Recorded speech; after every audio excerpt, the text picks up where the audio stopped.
तर नमस्कार मित्रांनो, तर बघा लाडकी बहीण योजनेसंदर्भात आज आपण एक नवीन अपडेट बघणार आहे. कारण की लाडकी बहीण योजनेचे पैसे हे भरपूरशा महिलांना जमा झाले नाही आणि महिलांचं अशा प्रकारे कमेंट येत असतो की लाडकी बहीण योजनेचे पैसे कधी जमा होणार, तर केव्हा जमा होणार, अशा प्रकारचे भरपूरशा महिलांचे कमेंट येत आहे. तर आज आपण जाणून घेणार आहे की लाडकी बहीण योजनेचा नेमका हप्ता कधी जमा होणार आहे.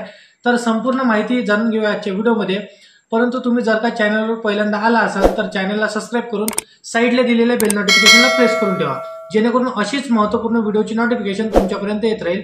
तर बघा नागरिकांनो, लाडकी बहीण योजनेचा नेमका हप्ता अक्षय तृतीयेच्या दिवशी येणार, तर 30 एप्रिलला येणार. अशा प्रकारे भरपूरशी न्यूज आपण भरपूरशा चॅनलच्या माध्यमातून बघितल्या आहे की अक्षय तृतीयेच्या दिवशी येणार, 30 एप्रिलला येणार. अशा प्रकारे भरपूरशा न्यूज आपण चॅनलवरती बघितल्या आहे. परंतु हे खबर खरी असणार का आणि त्याच दिवशी हप्ता येणार का, तर 30 एप्रिललाच हप्ता येणार का, अशा भरपूरशा महिलांना विचार पडत होता. परंतु बघा, जसे की लाडकी बहीण योजनेचे जेव्हा वाटप सुरू होत असतो तर 4 ते 5 दिवसापासून हे टप्प्याटप्प्यात पैसे येत असतो. म्हणजे आज 2-4 जिल्हे, उद्या 2-4 जिल्हे, परवा 2-4 जिल्हे, म्हणजे असे 5-5 जिल्हे किंवा 10-10 जिल्हे अशा टप्प्याटप्प्यामध्ये लाडकी बहीण योजनेचा वाटप सुरू होत असतो. परंतु बघा, जसं आता 30 एप्रिल हे जवळपास जवळ आलेली आहे, परंतु हे 3-4 दिवसापासून काहीच आपल्याला महिलांच्या अकाउंटमध्ये पैसे येताना दिसले नाही. जसं की मागील आपण बघितलेलं होतं की भरपूरशा महिलांना जेव्हा लाडकी बहीण योजनेचा वाटप सुरू होता तर हा टप्प्याटप्प्यामध्ये पैसे आले. जसे की सपोज 1 तारीख तुम्ही कोणतीही पकडून घ्या, जसे की 5 तारखेला पैसे येत असतो तर 1 तारखेपासूनच हा वाटप सुरू झालेला असतो. 1 तारखेला दुसऱ्या भागामध्ये पैसे, 2 तारखेला दुसऱ्या भागामध्ये पैसे, असे भरपूरशा टप्प्याटप्प्यानुसार हे लाडकी बहीण योजनेचे पैसे येत असतो. परंतु सूत्रानुसार अशी माहिती आलेली आहे, आदिती तटकरे देखील यांनी माहिती दिलेली नाही की लाडकी बहीण योजनेचा नेमका हप्ता कधी येणार. परंतु सूत्रानुसार अशी अपडेट आलेली आहे, अशी माहिती आलेली आहे लाडकी बहीण योजनेसंदर्भात की जसं की आता एप्रिल हप्ता चालू आहे आणि एप्रिल हप्ता हे नेमकं जवळपास संपत आलेलाच आहे. तर 2-3 दिवसात हा हप्ता संपून जाणार, ह्या महिना संपून जाणार. परंतु अजूनही लाडकी बहीण योजनेचे पैसे जमा झाले नाही. तर सूत्रानुसार अशी एक अपडेट आलेली आहे की जसं की मे महिन्यामध्ये हे एप्रिल महिन्याचा हप्ता आणि मे महिन्याचा हप्ता म्हणजेच 1500 म्हणजे 3000 रुपये महिलांना येणार. तर असा एक अनुभव सूत्रानुसार लावला जात आहे. परंतु एक खरी म्हणजे नक्की बातमी हे असणार नाही, कारण की जेव्हा काही नक्की बातमी येत असतो तेव्हा तुम्हाला कन्फर्म तारीख सांगितली जात असतो किंवा ह्या तारखेला तुम्हाला पैसे येणार, नेमक्या तारखेला तुम्हाला अकाउंटमध्ये पैसे येणार. आता बघा, लाडकी बहीण योजनेचे पैसे तर तुम्हाला मे महिन्यात येऊन जाणार अशी सूत्रानुसार माहिती आलेली आहे. जर का खरी किंवा कन्फर्म माहिती येईल तर तुम्हाला या चॅनलवरती अपडेट भेटून जाणार. तर त्यासाठी तुम्हाला या चॅनलला सबस्क्राईब करून ठेवायचं आहे. तर बघा, आता लाडकी बहीण योजनेचा हप्ता तर तुम्हाला येऊनच जाणार. जर का अपडेट आली ते तुम्हाला या चॅनलवर भेटून जाणार. परंतु एक नवीन म्हणजे 2-4 तुम्हाला अपडेट एक सांगतो मित्रांनो, ते तुम्हाला लक्षात ठेवायचे आहे. जसे की बघा, लाडकी बहीण योजनेची किंवा कुठली योजना, संजय गांधी योजना, निराधार योजना किंवा पेन्शन योजना किंवा कुठली योजना असू द्या, जसे की शेतकरी PM किसान योजना, नमो शेतकरी योजना, तर कुठलीही योजना पकडा, जर कुठल्याही योजनेच्या ज्या गव्हर्नमेंटतर्फे योजना निघाल्या असते तर त्या योजनेचे पैसे डीबीटी मार्फत तुम्हाला अकाउंटमध्ये येत असते. आता डीबीटी म्हणजे काय, हे भरपूरशा महिलांना किंवा पुरुषांना प्रश्न देखील पडतो. तर बघा, ज्या लाडकी बहीण योजनेचा किंवा बुजुर्ग व्यक्ती असते त्यांना डीबीटी समजत नसतो. तर डीबीटी म्हणजे काय, तर डीबीटी म्हणजे तुमच्या आधार कार्डला हे जे बँक अकाउंट लिंक असते त्याला डीबीटी म्हणते.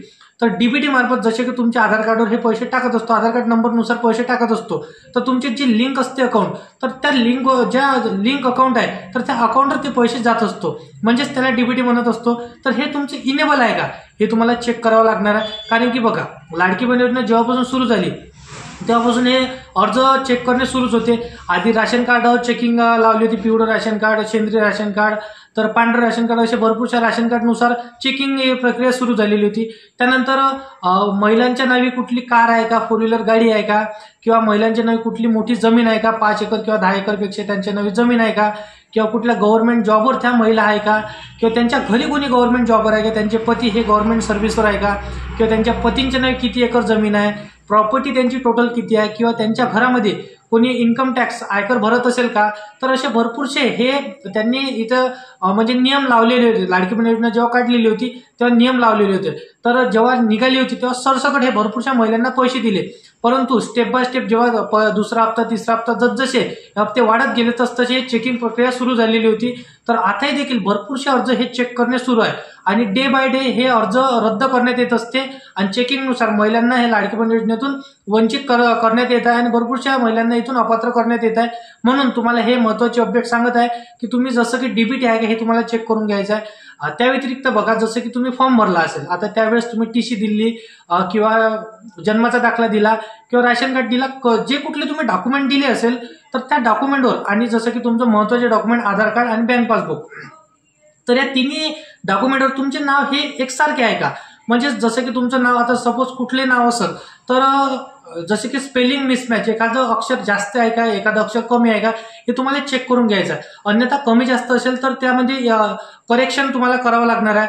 अन्यथा जसं की मिसमॅच हे नाव दिसेल तर त्यामधूनही देखील तुम्हाला इथे लाडकी बहीण योजनेतून रद्द करण्यात येऊ शकतो किंवा लाडकी बहीण योजनेचा तुम्हाला हप्ताही देखील बंद होऊ शकतो।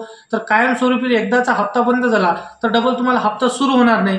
म्हणून तुम्हाला काय करायचं की घर बसल्या तुम्हाला आधार कार्ड, बँक पासबुक आणि जसं की तुम्ही जन्माचा दाखला जोडला असेल, कुठलेही तुम्ही डॉक्युमेंट जे जोडले असेल ते डॉक्युमेंट तुम्हाला घरी घेऊन बसायचं आहे आणि त्यावर तुम्हाला असं जसं की सपोज आहे बँक पासबुकवर एक नाव किंवा आधार कार्डवर हे नाव तुम्हाला असे चेक करून घ्यायचं की सारखे नाव आहे का। अशा प्रकारे तुम्हाला बँक पासबुक आणि आधार कार्ड हे घेऊन असं घ्यायचं आहे आणि तुम्हाला चेक करायचं की हे नाव सारखे आहे का। अशा पद्धतीने तुम्हाला नाव चेक करून घ्यायचं आहे का। म्हणजे काय होणार की जसं तुमचं इनकरेक्ट नाव असेल तर लवकरात लवकर तुम्हाला सोल्युशन देखील तिथे काढता येणार आहे।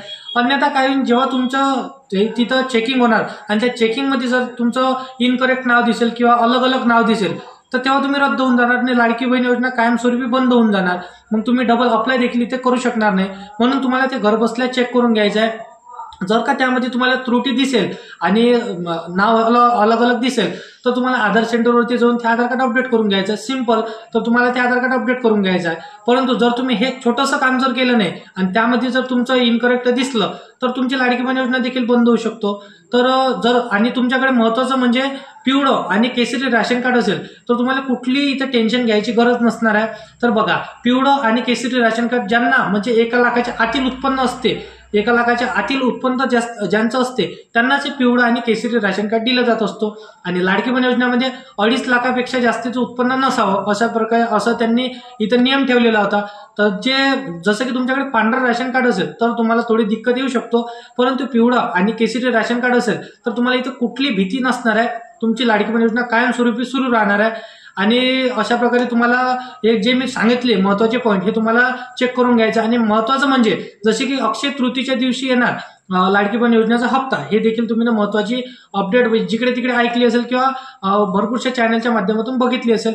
परंतु जेव्हा यायचा राहिला असता हप्ता तर आला असता, परंतु 30 एप्रिलला हप्ता येणार तर हे कन्फर्म बातमी नाही होती। हे सूत्र म्हणजे एक अंदाज लावला गेला होता की या दिवशी हप्ता येणार, परंतु असली कुठे आदिती तटकरेंनी किंवा देवेंद्र फडणवीस, एकनाथ शिंदे, अजित पवार यांनी कुठली अशा प्रकारची बातमी सांगितली नाही होती, परंतु एक अंदाज हा पकडला गेला होता। म्हणून हे बातमी भरपूरशा महिलांना कन्फर्म माहिती नाही की या दिवशी हप्ता येणार होता की नाही येणार होता। तर तुम्हाला या दिवशी हप्ता येणार नाही हे तुम्हाला कन्फर्म करून घ्यायचं आहे। जर का यायचा राहिला असता तर आधीच तुम्हाला हप्ता आला असता। तर अशा प्रकारची तुम्हाला माहिती आहे मित्रांनो। तर बघा, जसं की पुढच्या महिन्यात तुम्हाला हप्ता येऊ शकण्याचे चान्सेस इथं आहे, कारण की बघा हे बजेट हे कमी नसल्यामुळे तुम्हाला हप्त्याची निधी वाटप झाली नाही। तर भरपूरशा माध्यमातून तुम्हाला या चॅनलच्या माध्यमातून कळालं असेल। तर अशा प्रकारे आजची माहिती होती। तर व्हिडिओ आवडला असेल तर व्हिडिओला लाईक करा, आपल्या मित्राला मैत्रिणीला हा व्हिडिओ नक्की शेअर करा। आणि जर का तुम्हाला अशाच कामाची व्हिडिओ डेली पाहायची असेल तर या चॅनलला सबस्क्राईब करून साईडला दिलेल्या बेल नोटिफिकेशनला प्रेस नक्की करा। तर चला येऊया नेक्स्ट